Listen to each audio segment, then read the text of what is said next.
जय Hind friend, India और pride में आप सभी का स्वागत है। फ्रेंड्स, यहाँ पे हम भारतीय काव्य शास्त्र की सीरीज को लेकर चल रहे हैं। प्रीवियस के लेक्चर में आपने देखा होगा हमने काव्य के सामान्य परिचय पे बात की, साथ ही साथ काव्य के लक्षण, काव्य हेतु, काव्य प्रयोजन और साथ ही साथ आपको प्रैक्टिस सेट भी कराते चल रहे हैं। यानी आपने एक वीडियो अगर कॉन्सेप्ट देखा होगा तो जस्ट उसके बाद आप प्रैक्टिस करते हैं। दूसरी अनुक्रम में हमने बताया था कि सामान्य परिचय के तहत हम जो है एक ही नहीं बल्कि दो टेक्स्ट को ऐड कर रहे हैं और मुझे एक टेक्स्ट में आपको संस्कृत काव्यशास्त्रीय चर्चा का आरंभ और विकास और उसके विविध स्रोत, ये आपके एग्जाम के पॉइंट ऑफ व्यू से बहुत ज्यादा सही लगा, इसलिए हमने सोचा इसको भी ऐड ऑन करें और आपको शास्त्र से संबंधित जो आरंभ और विकास संस्कृत काव्यशास्त्र से जो है कैसे उसकी शुरुआत हुई, कैसे कैसे आगे बढ़ा, उसकी जर्नी को आपको जानना जरूरी है। इसलिए जो है हम फैक्ट तो तथ्य भी आपको क्लियर कराते चल रहे हैं, लेकिन हमारा ये मतलब है कि अगर आपका कॉन्सेप्ट बिल्ड रहेगा तो आप बहुत ही आसानी से इसको समझ पाएंगे। तो यहाँ पे जैसे हमने सबसे पहले सामान्य परिचय देखने के बाद जो काव्य लक्षण देखा था, यानी हम किस आधार पे किसी को काव्य शास्त्रीय मान्यताओं के आधार पे ये कह सकते हैं कि ये कवि जिस उद्देश्य से किसी काव्य का सृजन किया है उसमें ये काव्य के तत्व विद्यमान है या नहीं। इसके जस्ट पूर्व वीडियो में आपने देखा था कि जो काव्य प्रयोजन है, काव्य प्रयोजन में डॉक्टर भगीरथ मिश्र के द्वारा काव्य प्रयोजन के आधार पे 7 चीजों पे ध्यान दिया गया था कि जो आपका काव्य है कला कला के लिए है या कला जीवन के लिए या जीवन के लिए काव्य एक आवश्यकता है। तो उन्होंने बहुत ही प्रमुख बिंदुओं पे अपने विचार दिए थे। ये कहा जाता है कि जो हमारा संस्कृत काव्य शास्त्र है, हमारे यहाँ पे कहते हैं कि इतिहास वो साहित्यिक अनुशीलन में बहुत महत्वपूर्ण स्थान रखता है। इतिहास की जिज्ञासा सत्य की जिज्ञासा है, केवल कालक्रम की नहीं। जब हम हिंदी साहित्य का इतिहास डॉक्टर नागार्जुन का या डॉक्टर नगेन का, सॉरी नागार्जुन के नहीं, डॉक्टर नगेन का या रामचंद्र शुक्ल के हिंदी साहित्यकृत इतिहास को पढ़ते हैं तो जो हमारा सबसे पहला टॉपिक आता है वो यही आता है कि किसने कालक्रम के आधार पे साहित्य को प्रमाणित किया कि इस काल में ये विशेषताएं थी जिसके आधार पे उसका नामकरण ये हुआ। तो यहाँ पे देखिए साफ साफ ये इंट्रोडक्शन में कहा गया कि हमारे यहाँ इतिहास की जिज्ञासा सिर्फ सत्य की जिज्ञासा है, केवल कालक्रम की नहीं। हम नहीं जानना चाहते कालक्रम में क्या हुआ कैसे हुआ, हम तो सत्य जानना चाहते हैं। जो एक आचार एक काल में आता है वही पुनः अवतरित नहीं हो सकता, लेकिन उसकी तरह दूसरे आचार तो आ सकते हैं। और जो दो कालों में आए हुए आचार्यों में परस्पर का सादृश्य एवं विभेद दोनों का क्या ज्ञान है इतिहास के लिए, वो जरूरी है। इसलिए सारांश ये है कि आचार्यों का कालक्रम जानना, उनके मूल कथन जानना, उनमें परस्पर सदृश और विभेद, इसका ज्ञान काव्य शास्त्रीय इतिहास के अध्ययन के लिए जरूरी है। संस्कृत काव्य शास्त्र के लिए प्रारंभ में काव्य अलंकार शब्द का प्रयोग ज्यादा प्रचलन में था। अब यहाँ से आपको पता चलेगा जो आज हम साहित्य शास्त्र कहते हैं, क्यों कहते हैं। कहते हैं कि जो संस्कृत काव्य शास्त्र पहले शुरुआत में उसको काव्य अलंकार शब्द से मतलब कि उसको पुकारा जाता था, प्रयोग में लाया जाता था, बहुत ही प्रचलन में था। इसके बाद भामा, उद्भट, रुद्रट, वामन, यानी भामा है, उद्भट है, रुद्रट है, वामन है, प्रवृत्त विद्वानों के ग्रंथों के नाम इस तथ्य के गोतक है। यानी भामा ने अगर काव्य अलंकार लिखा, उद्भट ने लिखा, रुद्रट ने लिया, वामन ने लिखा, इनमें इन्होंने जो अलंकार शब्द का प्रयोग किया वो कहीं ना कहीं जो संस्कृत काव्यशास्त्र के प्रारंभ में अलंकार शब्द का प्रयोग किया जाता था, कह रहे कहीं ना कहीं ये उसी चीज को दिखाता है। इन नामों में आए हुए अलंकार शब्द को सौंदर्य परक मानना चाहिए। यानी अलंकार का अर्थ क्या है, सौंदर्य परक का वो दृष्टिगोचर करता है, क्योंकि इन ग्रंथों में केवल अलंकारों का वर्णन नहीं बल्कि काव्य सौंदर्य की परीक्षा ली गई है। परीक्षा के लिए गुण, दोष, रीति, ध्वनि एवं रस आदि का भी विवेचन किया गया है। इसके बाद 11वीं शताब्दी में भोजदेव ने अपने ग्रंथ सरस्वती कंठाभरण, तो एक चीज ये आपको पता चला कि भोजदेव का ग्रंथ का क्या नाम है, सरस्वती कंठाभरण। और कहते हैं कि 11वीं शताब्दी में भोजदेव ने अपने ग्रंथ सरस्वती कंठाभरण में इस शास्त्र के लिए काव्य शास्त्र पद का प्रयोग किया। यानी भोजदेव के 11वीं शताब्दी के सरस्वती कंठाभरण में शास्त्र के लिए काव्य शास्त्र का अनुशीलन मिलता है, जो पहले काव्य अलंकार के नाम से मिलता था संस्कृत काव्य शास्त्र में। फिर इसके अलावा इन नामों से भी इस शास्त्र को पुकारा गया, वो है क्रियाकल्प। अब ये देखिए आपको पता होना चाहिए कि काव्य अलंकार भी इसको कहा गया और सरस्वती कंठाभरण में जाके 11वीं शताब्दी में भोजदेव ने इसको काव्य शास्त्र कहा और यहाँ तक इसको क्रियाकल्प भी कहते थे। काव्य के लिए साहित्य शब्द का प्रयोग अपेक्षाकृत बाद में हुआ, यानी साहित्य जो है वो बाद में हुआ। यूं तो भर्तृहरि ने सबसे पहले इस शब्द का प्रयोग किया। किसने किया? भर्तृहरि ने सबसे पहले इस शब्द का प्रयोग किया है। और 11वीं शताब्दी में काव्य मीमांसाकार राजशेखर, तो 11वीं शताब्दी में आप भोजदेव के बारे में भी सुनते हैं। 11वीं शताब्दी में काव्य मीमांसाकार राजशेखर ने भी इनका पंचमी साहित्य विद्या लिखकर इस शास्त्र के लिए साहित्य विद्या नाम का इन्होंने निर्देश दिया। संभवतः उसी आधार पर रुय्यक ने अपने ग्रंथ का नाम साहित्य मीमांसा, रुय्यक ने क्या रखा? अपने ग्रंथ का नाम साहित्य मीमांसा। तथा 14वीं शताब्दी में विश्वनाथ ने अपने ग्रंथ का नाम साहित्य दर्पण रखा। इधर नवीन युग में इस शास्त्र के लिए काव्य शास्त्र नाम ज्यादा प्रचलन में, ये तो आप देख रहे हैं। काव्य ज्ञान के लिए शास्त्र ज्ञान होना आवश्यक माना जाता है, नहीं आपको काव्य का ज्ञान हो, इसके लिए ये जरूरी है कि आपको शास्त्र ज्ञान भी होना चाहिए। जैसे बिना दीपक के पदार्थों का प्रत्यक्ष ज्ञान नहीं हो सकता, वैसे ही शास्त्र के बिना काव्य ज्ञान नहीं हो सकता। काव्य के लिए स्वरूप का समग्रता से विवेचन और काव्य सौंदर्य की परीक्षा के आधारभूत मौलिक सिद्धांतों का प्रतिपादन करने वाला शास्त्र क्या कहलाता है? काव्य शास्त्र, जिसके बारे में हमने कई बार पहले भी पढ़ लिया कि काव्य शास्त्र वस्तुतः होता क्या है।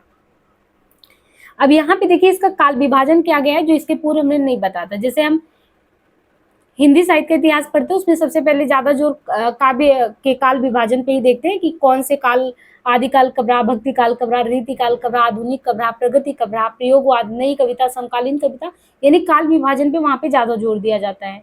लेकिन यहाँ पे शास्त्रीय चिंतन धारा को कहते हैं कि काल की विभाजक रेखा खींचकर विभाजन करना वैसे संभव नहीं है, लेकिन अध्ययन की सुविधा के लिए इन लोगों ने संस्कृत काव्य शास्त्र को भी विभाजित किया है। जैसे प्रारंभिक काल, रचनात्मक काल, निर्णयात्मक काल, व्याख्या काल। इसमें प्रारंभिक, रचनात्मक, निर्णयात्मक या व्याख्या काल। अब कहते हैं कि अज्ञात काल से लेके आचार्य भरत से लेके आचार्य भामा का, यानी भरत से लेके भामा का जो समय देखेंगे वो अज्ञात काल का है। फिर रचनात्मक काल 650 से लेके, यानी अज्ञात काल 650 ईस्वी तक, यानी अज्ञात काल से 650 तक आचार्य भरत यानी दूसरी सदी से लेके भामा तक के समय को, यानी छठी तक का मान रहे हैं। भामा का छठी सदी मानते हैं तो 2 से लेके छठी तक। और फिर रचनात्मक काल कौन सा रहा? तो ये मानते हैं कि भामा यानी छठी सदी से लेके आनंदवर्धन तक मान लीजिए, और आनंदवर्धन तक मानते हैं तो 850, वही 8वीं तक या 9वीं सदी तक मान लीजिए, ये रचनात्मक काल रहा। फिर निर्णयात्मक काल क्या रहा? 9 से 11वीं मान लीजिए, आनंदवर्धन से मम्मट तक का। फिर मम्मट से लेके जगन्नाथ तक का वो व्याख्या का काल रहा। इस काल विभाजन में काल, प्रवृत्ति और आचार्य, 3 चीजों को ध्यान रखा गया। काल, विशेषताएं, आचार्य, तीनों को ध्यान में रखकर किया गया है। और कहते हैं कि कुल 250 वर्षों को मान ले तो संपूर्ण इतिहास 2000 वर्षों की लंबी अवधि में व्याप्त यानी बटा माना जाता है। लेकिन कुछ आचार्यों ने इसको ध्वनि को केंद्र में रख के ऐसे भी बांटा, ध्वनि पूर्व युग, ध्वनि युग, ध्वनि के पश्चात युग।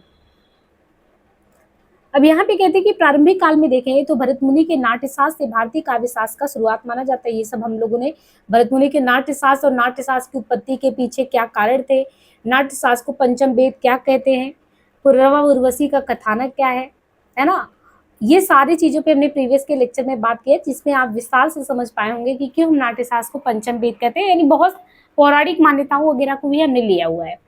तो यहाँ पे भरत मुनि के नाट्यशास्त्र से ही तो मानते हैं कि भारतीय काव्य शास्त्र शुरू हुआ है। और ये कहते हैं कि हम लोग मानते हैं ऐसा, लेकिन ऐसा नहीं है कि सिर्फ जो है उन्हीं से शुरू हुआ है, क्योंकि जो भरत मुनि ने भी अपना ग्रंथ लिखा हुआ है उसमें भी उन्होंने उससे भी पहले आचार्यों का जिक्र किया, श्लोकों का जिक्र किया। इसका मतलब ये पहले से भी रहा हो, लेकिन हो सकता है वो हमारे सामने प्रमाणिक स्थिति में है नहीं, इसलिए हम मानते हैं कि चलो भरत मुनि ही आदि आचार्य के रूप में समादृत है। और भरत मुनि का काल निर्णय, उनके ग्रंथ का रचना काल दोनों ही विवादास्पद है, लेकिन फिर भी हम उन्हीं को मानते हैं। तो दूसरी सदी से पूर्व से लेकर ईस्वी सन की दूसरी सदी तक हम मानते हैं। नाट्यशास्त्र ज्ञान का विश्वकोश होते मतलब कि नाट्यशास्त्र के बारे में कहते हैं ये ज्ञान का विश्वकोश होते हुए भी मुख्य रूप से नाट्य विवेचन से जुड़ा है। अन्य विषय नाट्य के अनुषंग रूप में आए हैं, ज्ञातव्य, यानी इसमें कह रहे हैं कि नाट्यशास्त्र वैसे तो ज्ञान का विश्वकोश है और जो मुख्य रूप से नाट्य विवेचन के बारे में ही इसमें जिक्र किया गया है, लेकिन अन्य विषय नाट्य के अनुषंग के रूप में आए हैं। ज्ञातव्य के प्रारंभ में काव्य शब्द व्यापक अर्थ का घोतक था, यानी काव्य कहने का मतलब वो बहुत बड़ी चीजें बताता। इसमें दृश्य काव्य भी आता, श्रव्य काव्य भी आता, दोनों ही समाहित थे। तो काव्य में दृश्य भी आता, श्रव्य भी आता। तात्पर्य यह है कि इस काल में दृश्य और श्रव्य दोनों के अनुशीलन का सूत्रपात हो चुका था, किंतु दोनों का एकीकरण नहीं घटित हुआ। इसके अलावा प्रधानता दृश्य काव्य की थी। दृश्य काव्य और श्रव्य काव्य में कुछ तत्व तो समान लक्षित किए गए, जैसे गुण एवं अलंकार, किंतु कुछ तत्वों में असमानता मिलती है। यथा नाटकों में रस का चिंतन प्रधान और श्रव्य काव्य में अलंकार का। काव्य का संबंध शब्द और अर्थ से है। काव्य का संबंध क्या होता है? शब्द और अर्थ से। भरत मुनि के अनुसार अर्थ क्रियोपेतम काव्यम, यानी भरत मुनि क्या कहते हैं, उनके अनुसार क्या है? अर्थ क्रियोपेतम काव्यम, अर्थात अर्थ क्रिया से युक्त जो काव्य है उसी को अर्थ क्रिया से युक्त को काव्य कहते हैं। यहाँ दृश्य काव्य से श्रव्य काव्य का अंतर स्पष्ट है।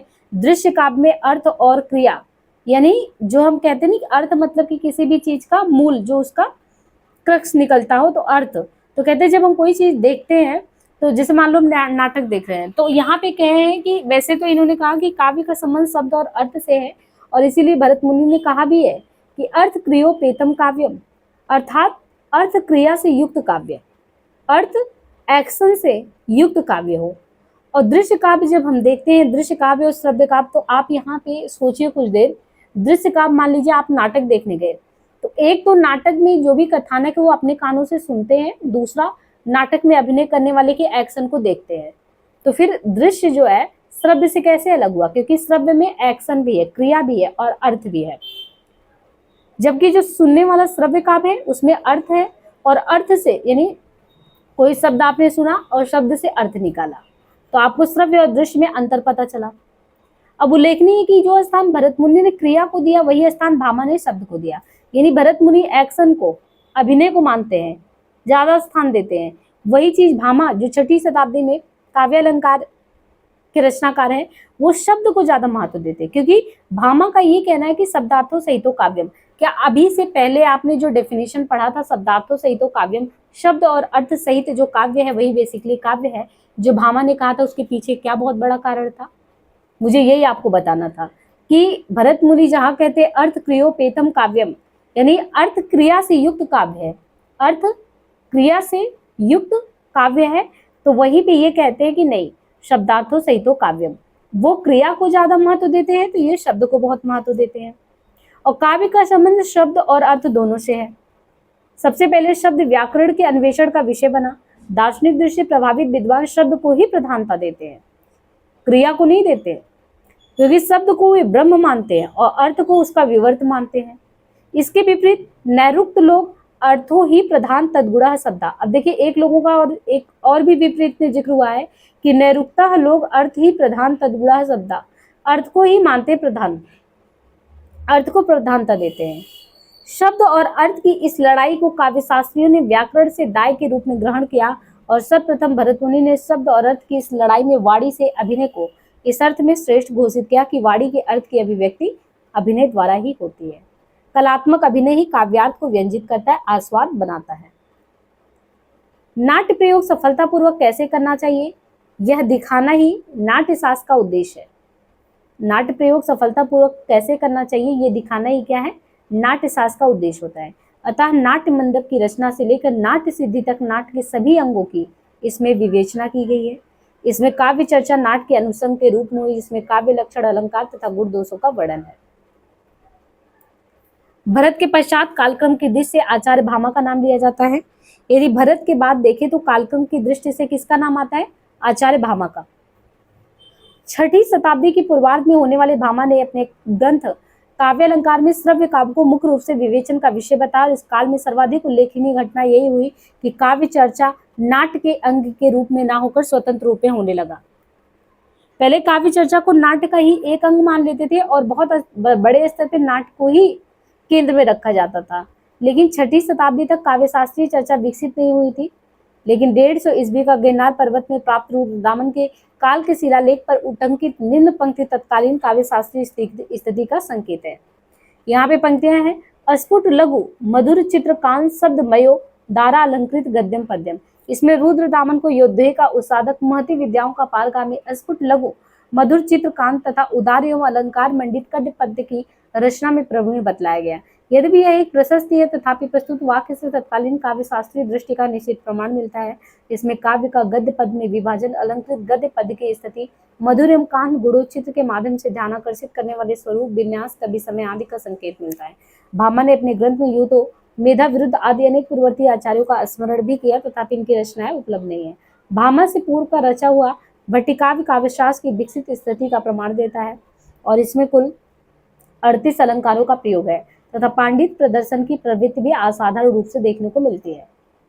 भामा से पूर्व भी काव्य शास्त्रीय चर्चा प्रचलित रही होगी, जिसका परिपाक भामा के काव्यालंकार नामक ग्रंथ में देखने को मिलता है। अब इनका जो रचनात्मक काल है, रचनात्मक काल देखिए तो प्रारंभिक काल से अगर देखें तो मुख्य 4 सिद्धांतों के मौलिक उद्भावक के रूप में बांटा गया है।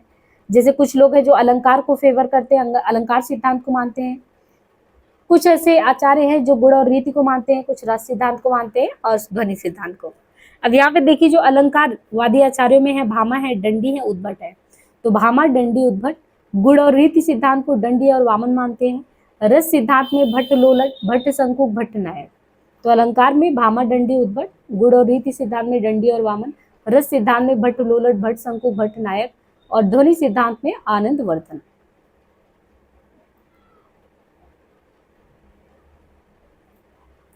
यह काल साहित्य शास्त्र की दृष्टि से इसलिए सबसे ज्यादा महत्वपूर्ण है कि इसमें एक ओर जहां भामा, दंडी, उद्भट ने काव्य सौंदर्य का मुख्य विधायक, यानी ये काल साहित्य शास्त्र की दृष्टि से इसलिए सबसे ज्यादा महत्वपूर्ण है क्योंकि इसमें एक ओर जहां भामा है, दंडी है, उद्भट है, इन्होंने काव्य सौंदर्य का मुख्य विधायक अलंकार को माना है, तो काव्य के अन्य तत्वों को अलंकार में अंतर्मुख कर दिया। वहीं दूसरी ओर वामन ने गुण तथा अलंकार में अंतर उपस्थित कर रीति को काव्य का एक विशिष्ट तत्व माना है। किसको? रीति को। तो भामा, दंडी, उद्भट इन्होंने काव्य सौंदर्य को मुख्य विधायक अलंकार के रूप में माना है। वही दूसरी ओर वामन ने गुण तथा अलंकार में अंतर उपस्थित कर रीति को काव्य का एक विशिष्ट तत्व माना है। रीति को काव्य की आत्मा के रूप में प्रतिष्ठित किया है। फलस्वरूप रीति सिद्धांत की उद्भावना हुई। दंडी का नाम अलंकार सिद्धांत के प्रणेता एवं गुण सिद्धांत के उद्भावक दोनों के साथ लेने के कारण यह है कि अलंकार को काव्य का शोभा कर्मधार मानते हुए दंडी ने सबसे पहले अलंकार और गुण में पार्थक्य किया है। तो यहाँ पे ये चीज क्लियर हुआ कि भामा, दंडी, उद्भट इन्होंने काव्य सौंदर्य का मुख्य विधायक किसको माना? अलंकार। दूसरी ओर वहीं पे वामन है, तो वामन ने गुण तथा अलंकार में अंतर किया कि गुण क्या है, अलंकार क्या है। उपस्थित अलंकार गुण और जो है इसमें अलंकार में अंतर उपस्थित कर रीति को काव्य का एक विशिष्ट तत्व माना कि रीति केंद्र में है। रीति को काव्य की आत्मा के रूप में प्रतिष्ठित किया और फिर रीति सिद्धांत की उद्भावना हुई। और दंडी का नाम अलंकार सिद्धांत के प्रणेता एवं गुण सिद्धांत के उद्भावक, यानी दंडी कौन है? ये अलंकार सिद्धांत के प्रणेता और गुण सिद्धांत के उद्भावक दोनों है दंडी। दंडी ने ही सबसे पहले अलंकार और गुण में पार्थक्य किया। दंडी का ही मानना है अलंकार क्या है, तो सबसे पहले अलंकार और गुण को अलग किया। इसी काल में भरत के प्रसिद्ध रस सूत्र की व्याख्या का संबंध, यानी इसी काल में आपको भरत के प्रसिद्ध रस सूत्र की व्याख्या भी देखने को मिलता है। रस सूत्र की व्याख्या में भट्ट, लोलट, शंकुक और भट्ट, नायक द्वारा हुई, जिसे रस सिद्धांत की उद्भावना हुई। आनंद वर्धनाचार्य ने इसी काल में ध्वनि को काव्य के विशिष्ट तत्व के रूप में भी परिकल्पित कर काव्य के अन्य तत्वों को ध्वनि के तहत समाहित कर लिया तथा इसे काव्य सौंदर्य के एक सर्वांगपूर्ण सिद्धांत के रूप में प्रस्तुत किया। निर्णयात्मक काल में काव्यचर्या के विकास में उत्कर्ष का काल था, क्योंकि जिन सिद्धांतों को पहले संस्थापित कर चुके थे उनकी पुनर्योजना इसमें कुशलता पूर्वक की गई थी। अब यहाँ पे देखिए आनंदवर्धन से मम्मट तक हुए कुछ महत्वपूर्ण ग्रंथकार, उनके काव्य शास्त्रीय ग्रंथ देखें तो अभिनव गुप्त के द्वारा है अभिनव भारती ध्वन्यालोचन। राजशेखर के द्वारा है काव्य मीमांसा। कुंतक के द्वारा है वक्रोक्ति जीवित। तो किसके द्वारा? अभिनव गुप्त के द्वारा है अभिनव भारती ध्वन्यालोचन, राजशेखर का काव्य मीमांसा, कुंतक के द्वारा वक्रोक्ति जीवित, धनंजय के द्वारा 10 रूपक, महिम भट्ट के द्वारा व्यक्ति विवेक, क्षेमेंद्र के द्वारा औचित्य विचार चर्चा, भोजराज के द्वारा श्रृंगार प्रकाश, सरस्वती कंठाभरण और मम्मट का काव्य प्रकाश। ये सभी रचनाकारों की रचना के नाम है, वो भी ध्यान रखिए ना। अभिनव गुप्त द्वारा अभिनव भारती ध्वन्यालोक, राजशेखर काव्य मीमांसा, कुंतक वक्रोक्ति, धनंजय 10 रूपक, महिम भट्ट व्यक्ति विवेक, क्षेमेंद्र औचित्य विचार चर्चा, भोजराज और मम्मट काव्य प्रकाश। आचार्य कुंतक ने आनंदवर्धन के ध्वनि सिद्धांत का खंडन करते हुए, कौन? आचार्य कुंतक है, इन्होंने आनंदवर्धन के ध्वनि सिद्धांत का खंडन करते हुए वक्रोक्ति को काव्य की आत्मा के रूप में प्रतिष्ठित किया तथा वक्रोक्ति सिद्धांत की स्थापना की। राजशेखर की काव्य मीमांसा का कवि शिक्षा पर ग्रंथों में प्रवर्तक ग्रंथ का स्थान है। महिम भट्ट, इनके ग्रंथ का नाम व्यक्ति विवेक, उसकी रचना ध्वन्यालोक के ध्वनि तत्वों का खंडन करने के उद्देश्य हुआ। भोजराज ने अपने ग्रंथ श्रृंगार प्रकाश में एक नई परिकल्पना प्रस्तुत की, रस को महारस के रूप में प्रतिष्ठित किया तथा कहा कि अहंकार सभी भावों के मूल में है और सभी भाव अहंकार से ही उत्पन्न और उसी में परिवर्षित होते हैं। इसी तरह डॉक्टर राघवन तथा कांति चंद पांडे दोनों मान विवेचकों ने भी अपने अपने ग्रंथों में इसी प्रकार पर्याप्त प्रकाश डाला। छेमेन ने अपने ग्रंथ में औचित्य को काव्य की आत्मा के रूप में प्रतिष्ठित किया। औचित्य और अभिनव गुप्त का उल्लेखनीय प्रभाव आचार्य मम्मट पर दृष्टिगत होता है। ध्वनि सिद्धांत को काव्य के सर्वांगपूर्ण सिद्धांत के रूप में पूर्ण रूप में प्रतिष्ठित करने का श्रेय मम्मट को है। तो यानी ध्वनि सिद्धांत को केंद्र में किसने लाया? मम्मट ने। और जो व्याख्यात्मक काल रहा है, अब देखिए व्याख्यात्मक काल में कौन था है? ये सिद्धांत प्रतिपादन का काल ना होकर जो मान्यताएं हैं उसकी व्याख्या का काल है। तो मम्मट के बाद जो आचार्य आते हैं जिनमें स्वीकृत मान्यता का बस व्याख्या किया गया, उसके बाद यानी मम्मट के बाद जो कि ध्वनि को स्थापित करते हैं, उनके बाद जो आचार्यों का समय है उनके बारे में यहाँ पे बताया गया है। उसमें कह रहे हैं कि जैसे राजानक रुय्यक अलंकार सर्वस्व के रचयिता। राजानक रुय्यक कौन है? ये अलंकार सर्वस्व के रचयिता। हेमचंद जिन्होंने साहित्य शास्त्र काव्यानुशासन, तो राजानक रुय्यक अलंकार सर्वस्व के रचयिता। हेमचंद जिन्होंने साहित्य शास्त्र काव्यानुशासन नामक प्रसिद्ध ग्रंथ की रचना की। आचार्य हेमचंद के बाद उनके काव्य, उनके प्रमुख शिष्य रामचंद्र और गुरचंद का स्थान आता है, जिन्होंने संवेद रूप से नाट्य दर्पण नामक एक नाट्य विषय ग्रंथ की रचना की। रस को केवल सुखात्मक न मानकर दुखात्मक भी माना, जिन्हें महाकवि और अलंकार कर्ता भी कहा गया। तो यहाँ से आपको पता चला ना कि राजानक रुय्यक अलंकार सर्वस्व के रचयिता हेमचंद जिन्होंने साहित्य शास्त्र काव्यानुशासन लिखा। आचार्य हेमचंद के बाद उनके प्रमुख शिष्य में रामचंद्र गुरचंद का स्थान आता है। संवेद रूप से नाट्य दर्पण नामक एक नाट्य विषय ग्रंथ की रचना हुई। रस को केवल सुखात्मक न मानकर दुखात्मक माना गया। इसके बाद वाग भट्ट का नाम उल्लेखनीय है, जिन्हें महाकवि और अलंकार कर्ता कहा गया। हरि सिंह और अमरचंद के नाम भी उल्लेखनीय क्योंकि इन्होंने मिलकर काव्य कल्पलता नामक ग्रंथ की रचना की। ये मुख्यतः कवि शिक्षा से संबंधित ग्रंथ है। अलंकार साहित्य के निर्माताओं में मम्मटाचार्य तक की श्रृंखला में दंडी, राजशेखर तथा भोजराज के अलावा प्राय सभी आचार्य कश्मीर निवासी थे। मम्मट के प्रवर्ती आचार्यों की धारा में कश्मीर के अलावा गुजरात के विद्वानों का भी योगदान विशेष रहा। इस श्रृंखला में हेमचंद तथा उनके शिष्य रामचंद्र, गुरचंद, वाग भट्ट और हरि सिंह और अमरचंद के नाम उल्लेखनीय है। इसी काल में 11वीं से 14वीं सदी के मध्य बंग देश में भी अनेक विद्वान, चिंतक, कवि और साहित्यकार हुए, जिनमें गीत गोविंद एवं चंद्रालोक के रचयिता जयदेव का नाम भी प्रख्यात है। साहित्य शास्त्र के 2000 वर्षों के इतिहास में 12वीं सदी तक हुए रुय्यक तक लगभग 14 वर्षों तक काव्य शास्त्रीय चर्चा का केंद्र प्रधानता भारत का उत्तरी केंद्र कश्मीर रहा। इसके बाद गुजरात एवं पूर्व का बंगराज साहित्यिक केंद्र रहा। तो यहाँ पे आपको क्या क्या देखने को मिला? एक तो ये मिला कि व्याख्या में चीजों को बस व्याख्यायित किया गया है, और उसमें भी मम्मट के बाद के जो आचार्य है राजानक रुय्यक अलंकार सर्वस्व के रचयिता हेमचंद जिन्होंने साहित्य शास्त्र काव्यानुशासन लिया। फिर हेमचंद के बाद भी उनके शिष्य आते हैं रामचंद्र, गुरचंद, इनका स्थान आता है। फिर इन लोगों ने संवेद रूप से नाट्य दर्पण नामक एक नाट्य विषय ग्रंथ की रचना की। फिर रस को केवल सुखात्मक न मानकर कि रस से दुखात्मक माना है। इसके बाद वाग्भट का नाम आता है, वाग्भट जिन्हें महाकवि और अलंकार कर्ता कहा गया। हरि सिंह और अमरचंद के नाम भी उल्लेखनीय क्योंकि इन्होंने मिलकर काव्य कल्पलता लिखा। यानी इतना जो भी हमने हाईलाइट किया ना, इसमें कुछ भी ऐसा नहीं कि जो आप छोड़ सकते हैं। इसके बाद यहाँ पे दिया गया कि अलंकार साहित्य के निर्माताओं में, यानी अलंकार साहित्य के निर्माताओं में मम्मटाचार्य तक की श्रृंखला में दंडी भी है, राजशेखर भी है, भोजराज के अलावा प्राय जितने भी आचार्य कश्मीर निवासी। तो एक चीज ये क्लियर हुआ कि अलंकार साहित्य के निर्माता में मम्मटाचार्य तक की श्रृंखला में दंडी हो, राजशेखर हो, भोजराज हो, इनके अतिरिक्त प्राय जितने भी आचार्य कश्मीर के रहने वाले हैं। मम्मट के परवर्ती आचार्यों की धारा में कश्मीर के अलावा गुजरात के विद्वानों का भी विशिष्ट योगदान रहा। इस श्रृंखला में हेमचंद तथा उनके शिष्य रामचंद्र, गुरचंद, वाग्भट, हरि सिंह, अमरचंद के नाम आते हैं। इसी काल में 11वीं से 14वीं सदी के मध्य बंगदेश में भी अनेक विद्वान, चिंतक, कवि, साहित्यकार निकल के आते हैं, जिनमें गीत गोविंद एवं चंद्रालोक के रचयिता जयदेव का नाम भी आता है। साहित्य शास्त्र के 2000 वर्षों के इतिहास में 12वीं सदी तक हुए रुय्यक तक लगभग 1400 वर्ष तक के काव्य शास्त्रीय चर्चा का केंद्र प्रधानता भारत का उत्तरी केंद्र कश्मीर रहा। इसके बाद गुजरात एवं पूर्व का बंगराज। एकावलीकार विद्याधर से काव्य शास्त्रीय चर्चा का केंद्र दक्षिण भारत पहुंच गया, और विद्याधर, विद्यानाथ और विश्वनाथ ये सब दक्षिण भारत की विभूतियां हैं। कौन कौन? विद्याधर, विद्यानाथ और विश्वनाथ ये सब दक्षिण भारत की विभूतियां हैं।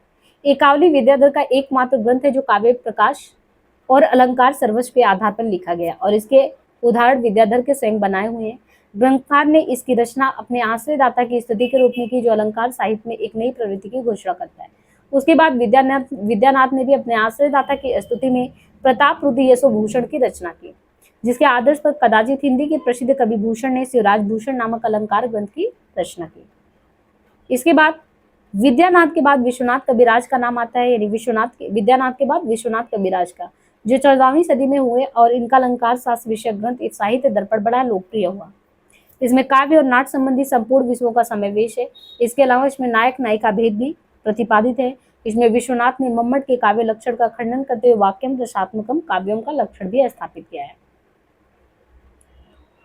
13वीं-14वीं शताब्दी में होने वाले आचार्यों में नाट्य शास्त्र के आचार्य शारदा तनय और शिवम उपाल के नाम लिए जा सकते हैं। यानी 13वीं-14वीं शताब्दी में जो भी आचार्य हुए उनमें नाट्य शास्त्र के आचार्य शारदा तनय एवं सिंह भूपाल के नाम लिए जा सकते हैं। इनके अलावा 14वीं शताब्दी में होने वाले भानुदत्त, जिनकी पुस्तक रस तरंगड़ी और रस मंजरी का नाम उल्लेखनीय है, क्योंकि इनका प्रभाव परवर्ती हिंदी काव्य चिंतकों पर भी लक्षित होता है।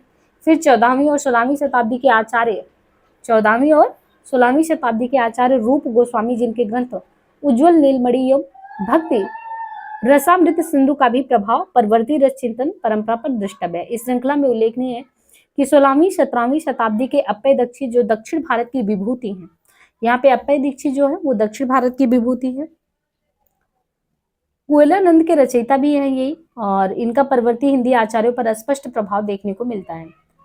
संस्कृत काव्यशास्त्रीय परंपरा की श्रृंखला के अंतिम आचार्य जो है वो अंतिम आचार्य का नाम है दक्षिण भारत के आचार्य हैं जगन्नाथ। लेकिन एक चीज ध्यान रखना, ये दक्षिण भारत के हैं।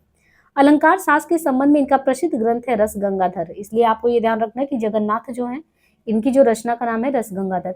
इसमें इन्होंने पूर्ववर्ती काव्य लक्षणों को खंडन करके कहा कि रमणीयार्थ प्रतिपादका शब्दा काव्यम, इस लक्षण को घोषित किया। संप्रति इस काल में रस अलंकार ध्वनि नायिका भेद और कवि शिक्षा पर भी स्वतंत्र रूप से ग्रंथ लिखने वाले अनेक आचार्य देखने को मिलते हैं। अब यहाँ पे देखिए, जैसे काव्य शास्त्र है हमारा, तो काव्य शास्त्र जो लिखा गया है वो कई स्रोतों से लिखा गया है। और यहाँ पे जैसे स्रोत में हम कहें कि हमारे काव्य शास्त्र के आधार में वेद आश्रित स्रोत रहे हैं, तो भरत मुनि ने अपने नाट्य शास्त्र के प्रारंभ में ये बात कह दी थी कि मैंने इसे पंचम वेद या नाट्य वेद की रचना चारों वेदों का तत्व लेकर किया। और उसके पीछे हमने कारण भी बताया था कि ऐसा क्यों किया था, क्योंकि इन्होंने देखा था कि स्त्री शूद्र और पतित ब्राह्मण वेद के अधिकारी नहीं थे। यानी जो स्त्री थे, शूद्र थे, जिनको निम्न वर्ग के तुल्य माना जाता था, उनको इस जो एक तरीके से सम्भ्रांत वर्ग है वो अपने आप में ये कहता कि वर्ण व्यवस्था के आधार पर इनको जो है वेद पढ़ने का मतलब कि एक तरीके से वेद पढ़ने की आज्ञा नहीं है। तो भरत मुनि ने एक समझिए कि कल्याण का काम किया। उन्होंने चारों वेदों से जो है, इस कथानक को हमने बताया था कि चारों वेदों से, चार वेद में जैसे ऋग्वेद से उन्होंने पाठ लिया, सामवेद से गान लिया और यजुर्वेद से अभिनय लिया, अथर्ववेद से रस लिया, और इन चारों वेदों से चारों वेदों के तत्वों को लेकर एक पंचम वेद बना दिया, जो अब सभी को पढ़ने के लिए, मतलब ये चीज नहीं कि किसी को पढ़ने के लिए मनाही ही है। इसलिए उन्होंने पंचम वेद नाट्य वेद की रचना की, जो सर्ववर्णिकम है, जिसको हम नहीं कह सकते कि कोई वर्ण के आधार पे हम उसको पढ़ने से वंचित नहीं कर सकते, इसलिए इसको कहते हैं सार्ववर्णिकम। वेदांगों में 6 विधाओं की गणना की गई। वो 6 विद्याएं कौन सी है, ये क्वेश्चन आता है एग्जाम में। वो वेदांगों में जो 6 विद्याओं की गणना की गई, वो विद्याओं में क्या क्या है? शिक्षा, कल्प, व्याकरण, निरुक्त, छंदस। शिक्षा, कल्प, व्याकरण, निरुक्त, छंदस और ज्योतिष। इसमें व्याकरण तथा निरुक्त शब्द और अर्थ की प्रकृति तथा उसके व्यवहार के नियमों का निरूपण करते हैं। तो क्या जो व्याकरण तथा निरुक्त है, व्याकरण तथा निरुक्त शब्द और अर्थ की प्रकृति तथा उसके व्यवहार के नियमों का निरूपण करते हैं। छंदस का संबंध लयात्मक शब्द विधान से है। और इसके अलावा जो वेद है वो स्वतः काव्य के संपूर्ण सौंदर्य को व्यक्त करता है। काव्य सौंदर्य निरूपक साहित्य शास्त्र में सौंदर्य के आधायक जिन तत्वों यानी अलंकार है, गुण, रीति, ध्वनि, रस का विवेचन किया जाता है, वे सभी वेद मंत्रों में पाए जाते हैं। जैसे वेद मंत्र रूपक, उपमा आदि अलंकार तथा माधुर्य, ओज, प्रसाद आदि गुणों के उदाहरण रूप में देखने को मिलते हैं। वस्तुतः वेदों में काव्यशास्त्रीय मौलिक तत्वों का सुंदर समावेश हुआ है, पर वे व्यावहारिक प्रयोग मात्र है, उनका शास्त्रीय विवेचन वहां देखने को नहीं मिलता। निरुक्तकार ने इस दिशा में थोड़ा प्रयास किया, जैसे उपमा जो सारे अलंकारों का बीज है उसका लक्षण दिया है। अब यहाँ पे हम देखिए पुराण आश्रित, तो जो पुराण आश्रित है, पुराण वस्तुतः वेद का ही विस्तार है। पुराण क्या है? वस्तुतः जो हमारा वेद है उसी का विस्तार है पुराण। इसमें वैदिक तत्वों को कल्पना, प्रतीकात्मक कथा एवं रूपादि के माध्यम से व्याख्यायित किया गया है। राजशेखर ने काव्य मीमांसा जो उनका ग्रंथ है उसमें काव्य शास्त्र की उत्पत्ति का जो वर्णन किया है वो ऐतिहासिक कम पौराणिक ज्यादा लगता है। उनके शब्दों में ही कहते हैं कि भगवान श्री कृष्ण ने इस काव्य विद्या का सर्वप्रथम उपदेश परम मेष्टि वैकुंठ आदि 64 शिष्यों को दिया। उनमें से प्रथम शिष्य भगवान स्वयंभू ब्रह्मदेव ने भी इस विद्या का द्वितीय बार उपदेश अपनी इच्छा से उत्पन्न किया। शिष्यों में सरस्वती का पुत्र काव्य पुरुष भी एक था। उस काव्य पुरुष ने 18 भागों में विभक्त काव्य विद्या का विस्तृत उपदेश सबसे प्रथम सहस्त्रार्ष आदि दिव्य काव्य विद्या के स्नातकों को दिया था। सहस्त्रार्ष इंद्र ने कबीराहस का, उक्तिगर्भ ने उक्ति विषय ग्रंथ का, सुवर्णनाभ ने रीति विषयक, प्रचेता ने अनुप्रास संबंधी, यम ने यमक संबंधी, चित्रांगद ने चित्र काव्य विषयक शेष शब्द श्लेष पर, पुरुषत्व ने वास्तव। इसी प्रकार काव्यशास्त्र के विभिन्न भागों का विस्तार से अध्ययन देखने को मिलता है। अभी जो हमारा ये काव्य शास्त्र अगर हम देखें कि ये व्याकरण आश्रित किस पे है, तो आनंदवर्धन ने अपने ग्रंथ, आनंदवर्धन का ग्रंथ का क्या नाम है, ध्वन्यालोक। तो आनंदवर्धन ने अपने ग्रंथ ध्वन्यालोक के उद्योत में, हमने कहा था ना कि कुछ का जैसे हम लोग सामान्यतः अध्याय पढ़ते हैं, ऐसे किसी ने प्रकाश में बांटा है, उद्योत में बांटा है, ऐसे आनंदवर्धन है, इन्होंने अपने ग्रंथ ध्वन्यालोक के उद्योत एक में ये स्पष्ट लिखा है कि प्रथमे ही विद्वांसुम व्याकरण, यानी व्याकरण मूलतः सर्व विद्या नाम, वस्तुतः जिन सिद्धांतों को आधार मानकर अलंकार शास्त्र विकसित होने वाला था, वे विक्रम से बहुत पूर्व व्याकरण के आचार्यों द्वारा उद्भासित किए गए थे। यास्क ने निरुक्त में उपमा का लक्षण दिया और पाणिनि ने अपने प्रसिद्ध ग्रंथ अष्टाध्यायी में उपमा, उपमान, उपनी तथा सामान्य जैसे अलंकार शास्त्र के पारिभाषिक शब्दों को दिया और पूर्णोपमा के 4 अंगों को बताया। उपमान है, उपमेय है, सादृश्यवाचक है, साधारण धर्म है। ध्वनि तथा व्यंजन के मौलिक सिद्धांतों के बारे में बात करें तो ध्वनि की कल्पना और स्फुट पर पूर्णता अवलंबित है, जिसकी उद्भावना व्याकरण शास्त्र में सर्वप्रथम मिलती है। भारतीय दार्शनिकों के मतों का खंडन कर अलंकारिकों ने व्यंजना नामक जिस नवीन सब शक्ति की स्वतंत्र प्रतिष्ठा के लिए आसान परिश्रम किया, उस व्यापार की उद्भावना पहले पतंजलि के महाभाष्य में देखने को मिलती है। इसलिए हम कह सकते हैं ना कि व्याकरण शास्त्र हमारे काव्य शास्त्र का ही एक प्रकार से मूल आधार है। ऐसे ही जो दर्शन से हमें अपने जो है भारतीय काव्य शास्त्र में मदद मिली है, वो है कि काव्य शास्त्र पर जो दर्शन शास्त्र है उसका स्पष्ट प्रभाव देखा जा सकता है। दार्शनिक सिद्धांतों में जैसे अभिधा और लक्षणा दोनों सब शक्तियों का संकेत न्याय शास्त्र के शब्द विवेचन में मिलता है। ऐसे ही न्याय और मीमांसा के बारे में आपने सुना होगा।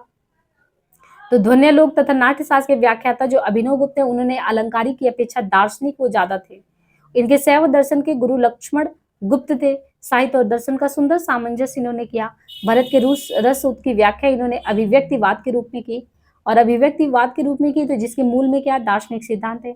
इसी प्रकार आप भरत के रस सूत्र के अन्य व्याख्याकार तथा भट्ट लोलट, भट्ट नायक एवं शंकुक भी दार्शनिक सिद्धांतों से प्रेरित थे। बाकी आनंदवर्धन के ध्वनि सिद्धांत का विरोध करने वाला कौन था, तो भट्ट नायक नहीं मान सकते, है ना। तो निष्कर्षता ये कह सकते हैं कि व्याकरण के उपरांत प्रत्यक्ष काव्य शास्त्र उसका दूसरा आधार दर्शन रहा। बाकी हमने नाट्य शास्त्र की रूपरेखा आपको बहुत अच्छे से क्लियर करा दिया था। तो मुझे उम्मीद है कि जो थोड़ा सा हमको लग रहा था कि कॉन्सेप्ट में जो अलग अलग कालों के आधार पे ये बांटा गया है, वैसे ये जो आपको मूल टेक्स्ट कराया जा रहा है, ये निशा अग्रवाल जी का जो है भारतीय काव्य शास्त्र, बहुत ही अच्छा ये ग्रंथ भी है और आपको ये अपने पास रखना चाहिए। इन्होंने बहुत ही अच्छे से इसमें चीज़ों को, कॉन्सेप्ट को, जितने भी टॉपिक लिए हैं उसको बहुत अच्छे से क्लियर कराया है। इसलिए मुझे लग रहा था कि आपका कहीं से छूटे नहीं, इसलिए हमने संस्कृत काव्यशास्त्रीय चर्चा का आरंभ और विकास समझाया आपको, जिसमें काल विभाजन, प्रारंभिक, रचनात्मक, निर्णयात्मक, व्याख्या काल में कौन कौन आते हैं और काव्य शास्त्र के विविध स्रोत कौन कौन से हैं। इसके बाद नाट्य शास्त्र की रूपरेखा पे हमने बात कर ही लिया था। अब जो हमारा इंडिपेंडेंट टॉपिक में आएगा कि भाव और रस क्या है, भाव के भेद क्या है, रस का स्वरूप क्या है ना। रस सूत्र के व्याख्या काल में कौन कौन से आते हैं, भट्ट लोलट, शंकुक हैं, भट्ट नायक, अभिनव गुप्त। तो इन सब जो है टॉपिक को जो भी उठाएंगे उस पर बात करेंगे। वैसे यहाँ पे काव्य लक्षण और काव्य के स्वरूप को इन्होंने तृतीय खंड में बांटा है, जिसको हम लोग बिल्कुल शुरुआत में पढ़े, क्योंकि वो शुरुआत में ही पढ़ना होता कि काव्य का लक्षण क्या है, काव्य के कारण यानी हेतु क्या है, काव्य का प्रयोजन क्या है, तो उसको हमने खत्म ही कर दिया था। हमें बहुत विस्तार से अध्ययन करना पड़ेगा रस के बारे में, अलंकार के बारे में, है ना। और अभी तो हम भारतीय काव्य शास्त्र को ही लेके चल रहे हैं और इसके बाद जो हमारा चलेगा भारतीय काव्य शास्त्र के बाद वो हमारा चलेगा पाश्चात्य काव्य शास्त्र। और हर एक टॉपिक के बाद हम क्वेश्चन भी करते जाएंगे और मैक्सिमम आप देखेंगे कि इसी प्लेलिस्ट में आपको काव्य शास्त्र से रिलेटेड जितने भी आपके कॉन्सेप्ट हो सकते हैं उसको हम क्लियर करा देंगे। तो चलिए हम कुछ क्वेश्चन यहाँ पे 10-15 क्वेश्चन कर लेते हैं। आप देखिए ये काव्य लक्षण से रिलेटेड इंपॉर्टेंट क्वेश्चन है, इसको आपने पहले ही वीडियो में देखा था जो हमने काव्य लक्षण के बारे में बताया था। तद दोषो शब्दार्थो शा गुणा वना अलंकृति पुनः क्वापि, ये काव्य लक्षण किस आचार्य द्वारा निरूपित है। तद दोषो, देखिए आपको हमने समझा था ना शब्दार्थो सहितो काव्यम, आप ये समझ पाए थे कि शब्द प्लस अर्थ के योग से हमारा क्या होता है, जो है शब्द और योग के साथ मिलके जो है भामा जी ने जो है कहा था कि हमारा जो है काव्य का लक्षण जो है, ये काव्य लक्षण समझ में आता है कि जिसमें शब्द और अर्थ का योग हो। तो वही आपने देखा था कि जो भरत मुनि है उन्होंने कहा नहीं, क्रियात्मक जो है शब्द प्लस क्रिया वो उसको आधार बनाते हैं। यहाँ पे आपको हर एक जो है जितने भी लक्षण वो याद नहीं कर पाते, तो इसलिए हमें यही चीज है कि बारीकी से उन चीजों को पकड़ना है कि तद दोषो शब्दार्थो, शब्द प्लस अर्थ की बात की गई है, लेकिन सा गुड़ा वना अलंकृति, यानी गुण के साथ हो, अलंकार के साथ हो, ऐसा काव्य लक्षण। तो जिसमें जो है शब्द प्लस अर्थ गुण और अलंकार सब कुछ हो, सा गुड़ा वना अलंकृति, ये कहने वाले हैं मम्मट। और दिया गया जो काव्य लक्षण है ये जीआईसी प्रवक्ता में क्वेश्चन आया है। तद दोषो शब्दार्थो सा गुड़ा वना अलंकृति पुनः क्वापि, आचार्य मम्मट का कहना है ये, ठीक। जबकि पंडित राज जगन्नाथ के बारे में भी पढ़ा था आपने, पंडित राज जगन्नाथ हेमचंद भामा ये वही आचार्य की श्रेणी में आते हैं जो काव्य हेतु के तहत केवल प्रतिभा को प्रश्रय देते हैं, केवल प्रतिभा को बीज मूल मानते हैं। तो पंडित राज जगन्नाथ का तो रमणीयात प्रतिपादका शब्दा काव्यम कई बार पूछा गया है। और दंडी का आपको काव्य लक्षण कैसे ध्यान रखना है, शरीरम ताव दिष्टार्थ व्यवच्छिन्ना पदावली। अगर कुछ नहीं याद रहता तो ये सोचिए कि दंडी जी जो है डंडे से क्या किया जाता है, छिन्न भिन्न किया जाता है। वैसे तो आचार है, माफ कीजिएगा अगर आपको बुरा लगे, लेकिन याद करने के लिए कुछ ट्रिक हमको थोड़ा सा दिमाग में रखना पड़ेगा, क्योंकि कितना चीजों को हम याद करेंगे। वैसे भी काव्य शास्त्र कितना हेडक पैदा करता है। तो आप बस इतना ध्यान रखिए, कभी भी डंडी का नाम आए, लेक्चर सुन रहे हो तो डंडी का नाम आए, ये सोचिए कि डंडे से क्या किया जाता है, छिन्न भिन्न किया जाता है। इसलिए डंडी का काव्य लक्षण क्या है, व्यवच्छिन्ना, व्यवच्छिन्ना यानी छिन्न भिन्न करना। इसलिए किसको छिन्न भिन्न करेंगे, शरीर को। शरीर किसके, काव्य के शरीर को। इसलिए दंडी का काव्य लक्षण है शरीरम ताव दिष्टार व्यवच्छिन्ना पदावली। आप क्वेश्चन सॉल्व करते करते ये भी ध्यान रखिए कि आपको कितने याद हो रहे हैं, ठीक है। तो मम्मट का हमने आपको बताया शब्द प्लस अर्थ तो चाहिए, लेकिन इनको गुण भी चाहिए, अलंकार भी चाहिए। जबकि वही शब्दार्थो सहितम काव्यम किसके बारे में था, भामा जी के बारे में था। और यहाँ पे हम किसके बारे में पढ़ रहे हैं, जगन्नाथ, रमणीयात प्रतिपादका, ये तो ध्यान ही रखना इंपॉर्टेंट है। बाकी दंडी के द्वारा शरीर को छिन्न भिन्न किया जाएगा। तो शरीरम तावदिष्टार्थ व्यवच्छिन्ना पदावली। अब ये चित्र तुरंग न्याय वाला अगर आपने ध्यान से पहले क्वेश्चन किया होगा तो ये भाई एक बार नहीं कई बार पूछा जाता है। और जीआईसी प्रवक्ता में 17 में भी पूछा गया, 12 में पूछा गया, और करीबन हमने आपको 150 क्वेश्चन कराया। इससे पहले भी चित्र तुरंग न्याय के बारे में आ चुका है। और अच्छी बात यह है कि ये चित्र तुरंग न्याय की कल्पना के नाम से ही आता है। तो मुझे उम्मीद है कि आप तुरंत पहचान गए होंगे, ये शंकु का है। ऐसे समझिए कि आपने शंकु के आकार, शंकु का आकार कैसे होता है भूल गए, जो शंकु के आकार में जो है ये चित्र तुरंग न्याय की कल्पना किसने की है, तो ये किया है शंकु ने, ठीक है। आप उसमें पढ़े होंगे, रेखा जो गणित होता है ना उसमें पढ़ना होता है हम लोगों को, शंकु के आकार की आकृति है। तो ये वैसे रस विवेचन में आता है चित्र तुरंग न्याय। देखिए रस विवेचन में चित्र तुरंग न्याय की कल्पना आचार्य शंकु ने की है, जबकि अभिनव गुप्त ने रस विवेचन में शैव दर्शन। देखिए दो चीजें पता चली, रस विवेचन में जो चित्र तुरंग न्याय इसकी कल्पना आचार्य शंकु ने की है, जबकि अभिनव गुप्त ने रस विवेचन में शैव दर्शन की कल्पना की है। तो रस विवेचन में चित्र तुरंग न्याय की कल्पना शंकु ने, अभिनव गुप्त ने रस विवेचन में जो है किसने की है, तो अभिनव गुप्त ने। तो शंकु का नाम आया, अभिनव गुप्त का नाम आया, रस विवेचन में चित्र तुरंग न्याय यहाँ पे शंकु के बारे में दिया है, और यहाँ पे शैव दर्शन अभिनव गुप्त के बारे में दिया है। आचार्य भट्टनायक ने सांख्य दर्शन की और भट्ट लोलन ने मीमांसा। अब ये देखिए दर्शन से भी बहुत क्वेश्चन आते हैं, और मैं आपको बताऊं कि कितना भी दर्शन पढ़ के जाए पता नहीं क्या होता है, मेरा खुद का क्वेश्चन गलत हो जाता है कि भूल जाते हैं। अब हमें ये समझना है कि 4 लोगों के बारे में है और क्वेश्चन करते हुए हमें उत्तर याद हो जाना चाहिए।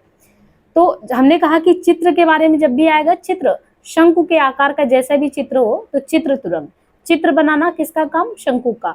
तो शंकु किस बारे में कह रहे हैं, रस के विवेचन, और रस का ही विवेचन और भी लोग करते हैं। तो अभिनव गुप्त भी रस का विवेचन करते हैं, लेकिन वो चित्र तुरंग न्याय नहीं, वो शैव दर्शन की बात करते हैं। अभिनव जो है वो शैव की बात करते हैं, और आचार्य भट्टनायक ने सांख्य की बात की है, सांख्य दर्शन की। फिर भट्ट लोलट ने क्या किया, मीमांसा किया। तो भट्ट लोलट मीमांसा, भट्टनायक ये लोलट है मीमांसा, भट्टनायक जो है सांख्य दर्शन, और वही चीज रस विवेचन में शैव दर्शन। यहाँ पे आपको दिया गया आचार्य सिद्धांत दार्शनिक मत। आचार्य सिद्धांत दार्शनिक मत में आप देखेंगे जो भट्ट लोलट जी है इन्होंने उत्पत्तिवाद सिद्धांत दिया। शंकुक जो है अन्मितिवाद, भट्ट नायक भुक्तिवाद, अभिनवगुप्त अभिव्यक्तिवाद। तो यहाँ पे आपके सबके दर्शन को भी ध्यान रखना क्योंकि दर्शन से क्वेश्चन आता है।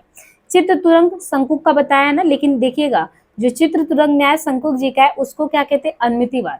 यानी चित्र बनाने की अनुमति किसको दिया गया है, किसने दिया है, तो चित्र बनाने की अनुमति किसने दिया है, अभी हम लोगों ने पढ़ा शंकुक जी ने।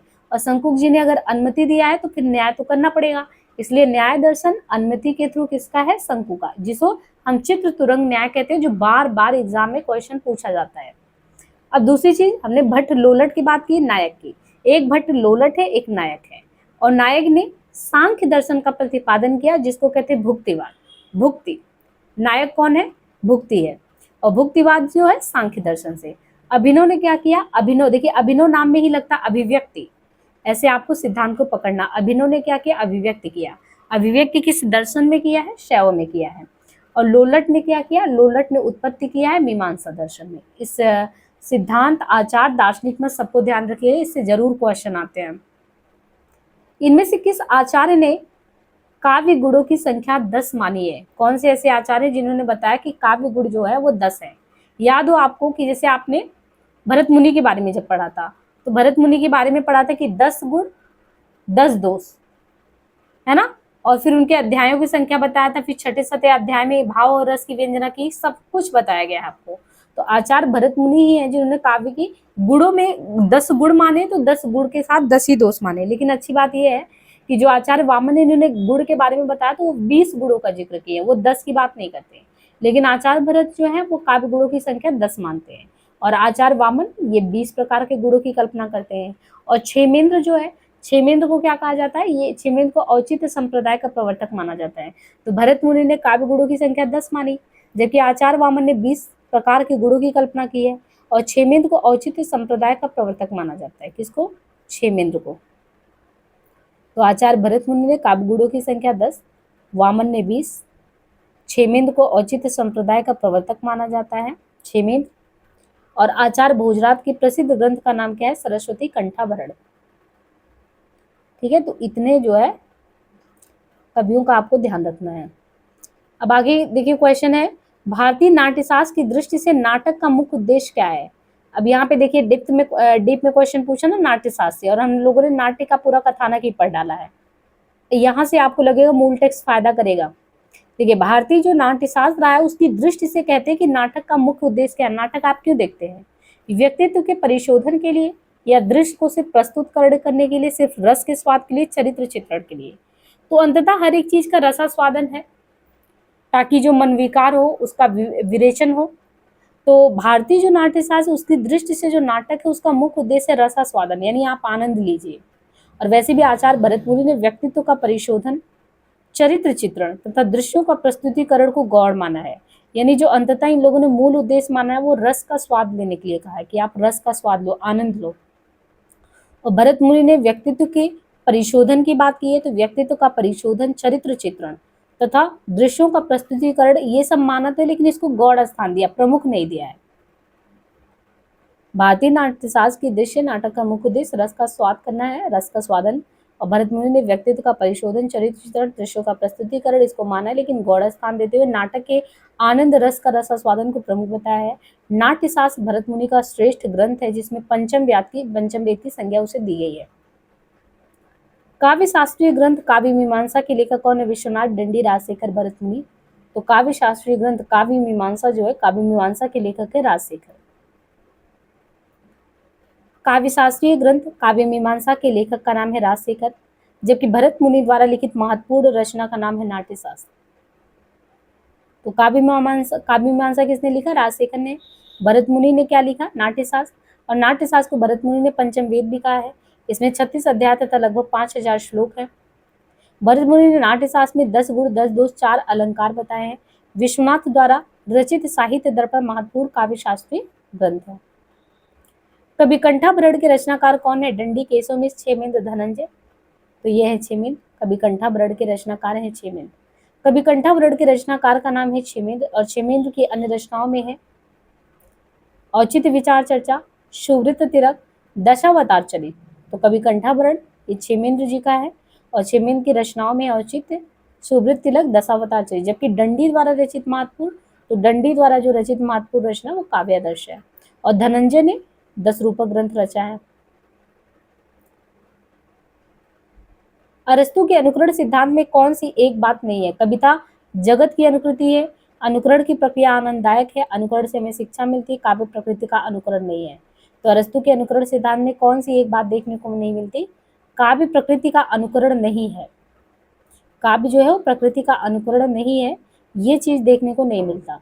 अरस्तु के अनुकरण सिद्धांत में हमें कविता जगत की अनुकृति है देखने को मिलता है, अनुकरण की प्रक्रिया बहुत ही आनंददायक है वो भी देखने को मिलता है, और अनुकरण से हमें शिक्षा मिलती है ये भी देखने लायक होता है।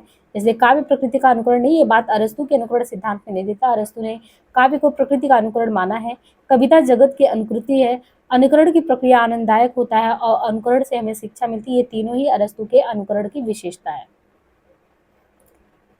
प्रिंसिपल ऑफ लिटरेरी क्रिटिसिज्म पुस्तक के लेखक का नाम क्या है?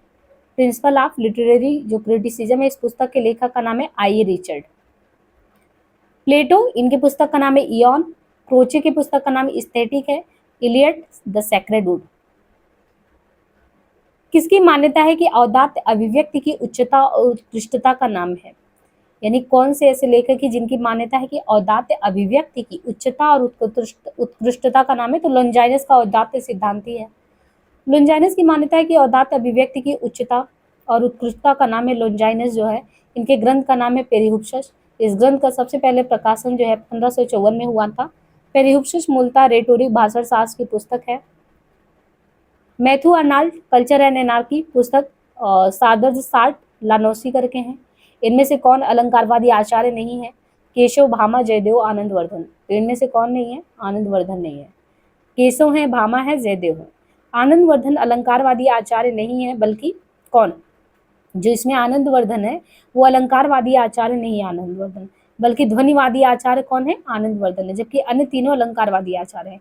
तो आचार और ग्रंथ में काव्यशास्त्री उसमें देखे तो भामा का है काव्यालंकार, जयदेव का है चंद्रालोक, आनंदवर्धन का ध्वन्यालोक और केशवदास का है कविप्रिया।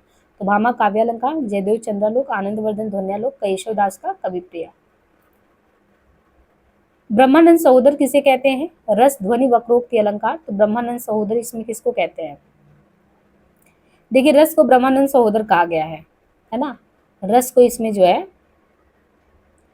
रस को ब्रह्मानंद सहोदर कहा गया है। तैत्तिरीय उपनिषद की मान्यता है कि रसो वह सहा, अर्थात रस आनंद स्वरूप ब्रह्म है। संप्रदाय और प्रणेता में देखिए वक्रोक्ति जो है, वक्रोक्ति प्रणेता कौन है? कुंतक है। ध्वनि संप्रदाय के आनंदवर्धन है। अलंकार भामा का है। मिथक का घनिष्ठ संबंध किससे होता है? मिथक का घनिष्ठ संबंध होता है अतिमानवीय पौराणिक पात्रों से, विज्ञान लेखन से, प्रौद्योगिकी से, यथार्थवाद से। तो ये है अतिमानवीय पौराणिक पात्रों से मिथक का घनिष्ठ संबंध अतिमानवीय पौराणिक पात्रों से होता है, जबकि विज्ञान लेखन, प्रौद्योगिकी, टेक्नोलॉजी तथा यथार्थवाद से मिथक का संबंध नहीं होता। ये तीनों वास्तविकताओं से संबंधित होते हैं। रमणीयार्थ प्रतिपादका शब्द काव्यम काव्य लक्षण से संबंधित ये कथन किसका है? विश्वनाथ, पंडितराज जगन्नाथ, मम्मट, आचार्य भरत। तो यहाँ पे रमणीयार्थ प्रतिपादका शब्दम ये जो काव्य में पंडितराज जगन्नाथ का है। वाक्यम रसात्मकम काव्यम आचार्य विश्वनाथ का है। विभावानुभावा व्यभिचारी संयोग दृशा निष्पत्ति आचार्य भरत जी का है। तद 200 शब्दार्थो सा गुणा वनालंकृति पुनः क्वापी आचार्य मम्मट का है। इनको भी आपको ध्यान रखना है। रमणीयार्था वाला ये डेफिनेशन ध्यान रखिए। वाक्यम तो विश्वनाथ का है। विभावानुभावा व्यभिचारी संयोग दृशा निष्पत्ति करके है, ये आचार्य भरत का है। और तद 200 शब्दार्थों, अभी हमने इस पे बात किया था, मम्मट का है। देखिए काव्य प्रयोजन अच्छे से हमने समझा ना कि काव्य प्रयोजन क्या होता है, काव्य लिखने के पीछे मूल मंतव्य क्या है, उद्देश्य क्या है। तो काव्य प्रयोजन की दृष्टि कौन सा कथन सही नहीं है? काव्य प्रयोजन इससे यश प्राप्त होता है, आर्थिक लाभ भी होता है, आनंद प्राप्त होता है, शास्त्रीय ज्ञान प्राप्त होता है। बताइए काव्य प्रयोजन से क्या आपको शास्त्रीय ज्ञान प्राप्त होता है? हमने पढ़ा था नहीं, धर्म अर्थ, किसी को यश चाहिए, किसी को धर्म चाहिए, अर्थ चाहिए, कीर्ति, प्रीति, बहुत सारे आधार है जिनका एक उद्देश्य लेके कोई भी काव्य का सृजन करता है। लेकिन शास्त्रीय ज्ञान प्राप्त होता है, ये बात गलत है। शास्त्रीय ज्ञान प्राप्त होता है, ये कथन काव्य प्रयोजन की दृष्टि से सही नहीं है। काव्य प्रयोजन के संदर्भ में कथन है, इससे यश की प्राप्ति होती है, अमंगल का नाश, यानी इस यश की प्राप्ति, अमंगल का नाश होता है, आर्थिक लाभ भी प्राप्त होता है, आनंद प्राप्त होता है, इसमें चरम विश्रांति की भी प्राप्ति होती है। विद्वानों ने काव्य हेतु की दृष्टि से किस तत्व को आवश्यक नहीं माना है? तो किसको नहीं माना है? ईश कृपा को। यानी काव्य का हेतु मतलब काव्य के कारण या काव्य साधन, और काव्य साधन की दृष्टि से कौन सा तत्व जरूरी नहीं है? प्रतिभा, व्युत्पत्ति, अभ्यास में ईश कृपा जरूरी नहीं है। विद्वानों ने ईश कृपा को काव्य के हेतु की दृष्टि से आवश्यक नहीं माना, बल्कि 3 तत्वों को जरूरी माना है। आपके अंदर प्रतिभा हो, व्युत्पत्ति यानी निपुणता या बहुलता, अभ्यास होना चाहिए। ध्वनि सिद्धांत से संबंधित कौन सा कथन सही नहीं है? ध्वनि सिद्धांत से संबंधित इनमें से कौन सा कथन सही नहीं है? ध्वनि के 2 प्रमुख भेद हैं, लक्षणा और व्यंजनामूला। लक्षणामूला को अविवक्षित वाच्य ध्वनि भी कहते हैं। अविवक्षित वाच्य ध्वनि के भी 2 भेद माने गए। अत्यंत तिरस्कृत वाच्य ध्वनि लक्षणामूला ध्वनि का ही एक भेद है। तो इसमें कौन सा कथन सही नहीं है? ध्वनि के 2 प्रमुख भेद माने गए हैं, लक्षणामूला, व्यंजनामूला, है ना? तो ये सही नहीं है। बाकी लक्षणा को अविवक्षित वाच्य ध्वनि भी कहते हैं, सही है। अविवक्षित वाच्य ध्वनि के भी 2 भेद है। अत्यंत तिरस्कृत वाच्य ध्वनि लक्षणामूला ध्वनि का ही एक भेद है। ध्वनि के 2 प्रमुख भेद माने गए हैं, एक लक्षणामूला, एक व्यंजनामूला है। लक्षणा और व्यंजना। कथन ध्वनि सिद्धांत के संभव में ये सही नहीं है। ध्वनि सिद्धांत से संबंधित कथन में देखिए, लक्षणामूला को अविवक्षित वाच्य ध्वनि भी कहते हैं। जो लक्षणामूला है उसको क्या? अविवक्षित वाच्य ध्वनि भी कहते हैं। अविवक्षित वाच्य ध्वनि के भी 2 भेद है, अत्यंत तिरस्कृत वाच्य ध्वनि,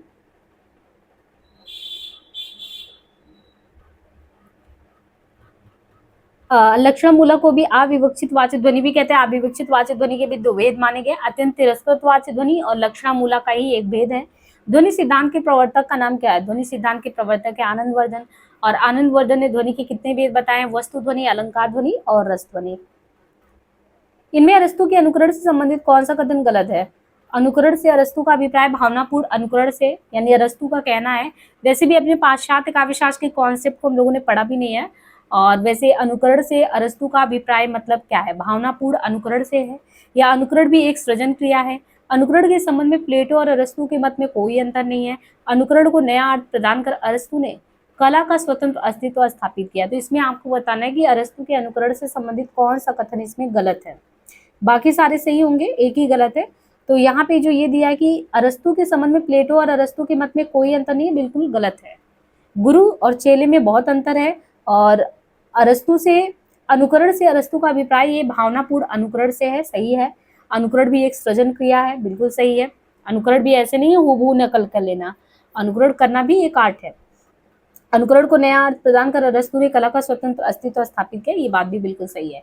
तो अनुकरण के संबंध में प्लेटो और अरस्तु, इनके मत में कोई अंतर नहीं है, कथन गलत है। अरस्तु के अनुकरण से संबंधित कथन में अनुकरण से अरस्तु का अभिप्राय भावनापूर्ण अनुकरण से है। अनुकरण भी एक सृजन क्रिया ही है। और अनुकरण को नया अर्थ प्रदान कर अरस्तु ने कला का स्वतंत्र अस्तित्व भी स्थापित किया है। अनुकरणात्मक काव्य के रूप में त्रासदी, महाकाव्य तथा प्रश्न का विवेचन तथा माध्यम, विषय एवं पद्धति के आधार पर इनका पारस्परिक भेद भी है। और अनुकरण के संबंध में प्लेटो और अरस्तु के मत में अंतर है। लोंजाइनस के उदात्त तत्व विषय विवेचन से संबंधित कौन सा कथन सही नहीं है? तो जो लोंजाइनस है, इनके उदात्त तत्व विषय विवेचन से संबंधित इनमें कौन सा कथन जो है सही नहीं है? लोंजाइनस के उदात्त तत्व के 3 पक्ष हैं, अंतरंग, बहिरंग और विरोधी। महान विचारों की भावना अंतरंग तत्व के तहत आती है। समुचित अलंकार योजना और उत्कृष्ट भाषा बहिरंग तत्व के तहत आती है। लोंजाइनस हर स्थिति में साहित्य में गरिमामयी भाषा प्रयोग के पक्षधर थे। तो लोंजाइनस के उदात्त तत्व विषय विवेचन से संबंधित यही कथन गलत है। लोंजाइनस के उदात्त तत्व के 3 पक्ष हैं, अंतरंग है, बहिरंग है, विरोधी, सही है। महान विचारों की उद्भावना अंतरंग तत्व के तहत आती है, ये भी बिल्कुल सही है। तो लोंजाइनस के उदात्त में अंतरंग, बहिरंग और विरोधी आता है। महान विचारों की उद्भावना अंतरंग तत्व के तहत आता है। समुचित अलंकार योजना और उत्कृष्ट भाषा बहिरंग तत्व के तहत आता है।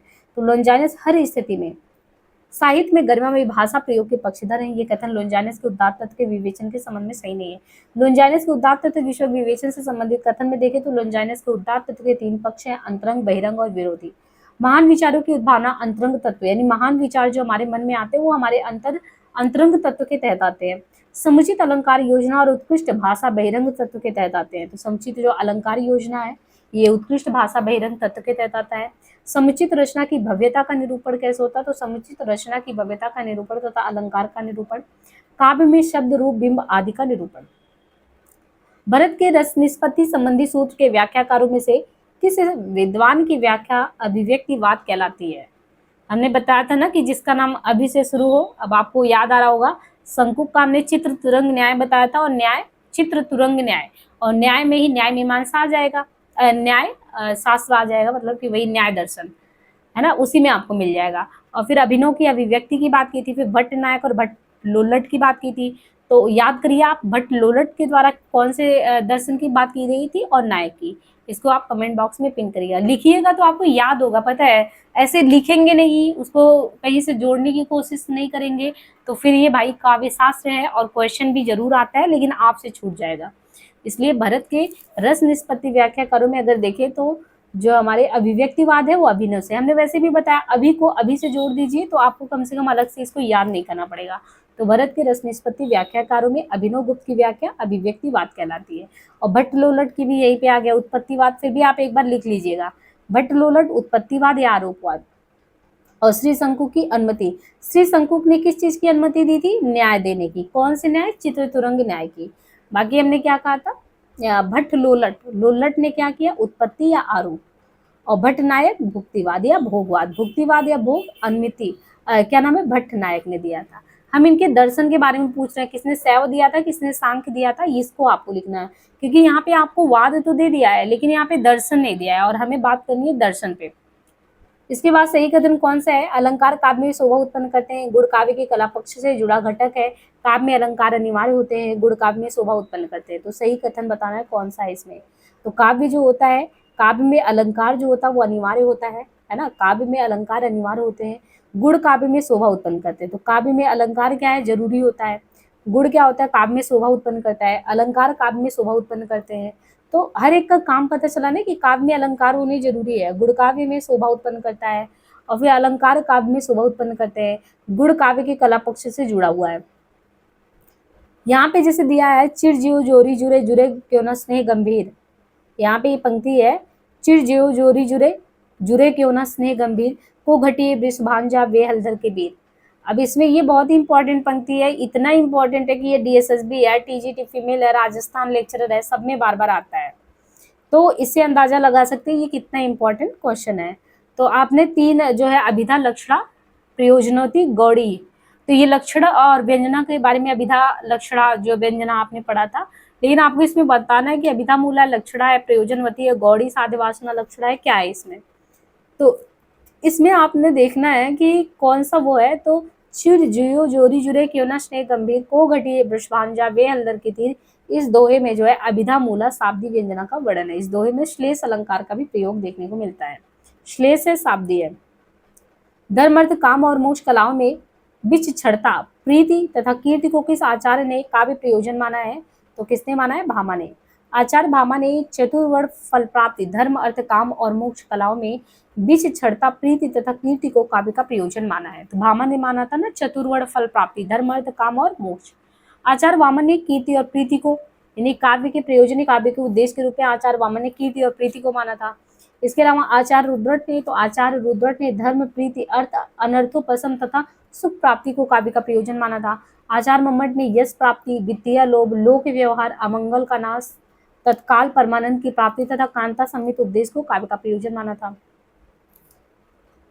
कवि की अनुभूति के साथ साथ पूरे काव्य परिवेश का साधारणीकरण किसने प्रतिपादित किया, यानी जो कवि का अनुभूति हो, तो कवि की अनुभूति के साथ ही साथ पूरे काव्य परिवेश का साधारणीकरण किसने प्रतिपादित किया था, ये डॉक्टर नगेंद्र ने किया था। वैसे डॉक्टर नगेंद्र का हिंदी साहित्य का इतिहास हम लोग देख ही रहे हैं। तो कवि की अनुभूति के साथ साथ पूरे काव्य परिवेश का साधारणीकरण करने वाले डॉक्टर नगेंद्र ने प्रतिपादित किया। बाबू श्याम सुंदर दास के अनुसार सहृदय की चित्त का साधारणीकरण क्या होता है, कवि की अनुभूति के साथ साथ तो बता दिया, लेकिन यहाँ पे है बाबू श्याम सुंदर दास के अनुसार सहृदय, जो अच्छे हृदय वाले, उनके चित्त का साधारणीकरण होता है। लक्षणा शब्द शक्ति से संबंधित कौन सा कथन सही नहीं है, लक्षणा शब्द शक्ति से संबंधित इसमें कौन सा कथन सही नहीं है, तो कौन सा नहीं है, किसी शब्द का मुख्य अर्थ बाधित होने पर उसका अन्य अर्थ ग्रहण किया जाता है, इस अन्य अर्थ का मुख्य अर्थ से कोई संबंध नहीं होता, या अन्य अर्थ किसी रूढ़ि के आधार पर ग्रहण किया जाता है। तो यहाँ पे जो सही नहीं है ये, इस अन्य अर्थ का मुख्य अर्थ से कोई संबंध नहीं था। किसी शब्द का मुख्य अर्थ बाधित होने पर उसका अन्य अर्थ ग्रहण किया जाता है, बात बिल्कुल सही है। किसी प्रयोजन के आधार पर भी अन्य अर्थ ग्रहण किया जा सकता है। इस अन्य अर्थ का मुख्य अर्थ से कोई संबंध नहीं होता, ये कथन लक्षणा शब्द शक्ति के संबंध में सही नहीं है। किसी शब्द का मुख्य अर्थ बाधित होने पर उसका अन्य अर्थ ग्रहण भी किया जाता है और किसी प्रयोजन के आधार पर भी अन्य अर्थ ग्रहण किया जा सकता है। यह अन्य अर्थ किसी रूढ़ि के आधार पर ग्रहण किया जाता है, इस अन्य अर्थ का मुख्य अर्थ से जुड़ाव होता है। आचार्य रामचंद्र शुक्ल ने बिंबवाद का प्रवर्तक किसको माना है? हुल्मे को, रिचर्ड एलिंगन को, फ्लिंट को, लॉवेल को। तो किसको माना है? बिंबवाद पर एक घोषणा पत्र सन 1908 ईस्वी में फ्लिंट और हुल्मे ने प्रकाशित किया बिंबवाद पर। आचार्य रामचंद्र शुक्ल ने फ्लिंट को बिंबवाद का प्रवर्तक माना और बिंबवादी प्रमुख लेखक Ezra Pound, Lowell, Doolittle, D H. Lawrence, Richard तथा एलिंगटन है। बिंब किसी भाव, विचार, वस्तु, घटना आदि का संवेद, काल्पनिक शब्द वध सम्मोटन के प्रभाव को ही बिंब कहते हैं। बिंब ऐसे दो प्रकार के होते हैं, एक इंद्रिय बिंब होता है, एक मानस बिंब होता है। तो यहाँ पे हमने कॉन्सेप्ट पे भी बात कर लिया और उनसे रिलेटेड कुछ क्वेश्चन पे भी बात कर लिया। बाकी हम नेक्स्ट वीडियो में देखेंगे भारतीय काव्य शास्त्र से रिलेटेड और भी कोई महत्वपूर्ण टॉपिक हो। बाकी आप टेलीग्राम लिंक से जुड़ जाए बराबर अपडेट के लिए और इनको ज़्यादा से ज़्यादा अपने साथियों तो भेजें हैं। और लगातार आप डॉक्टर नगीन की हिंदी साहित्य इतिहास और रामचंद्र शुक्ल जो सीरीज है उसको भी कंटिन्यू देखते रहें। धन्यवाद।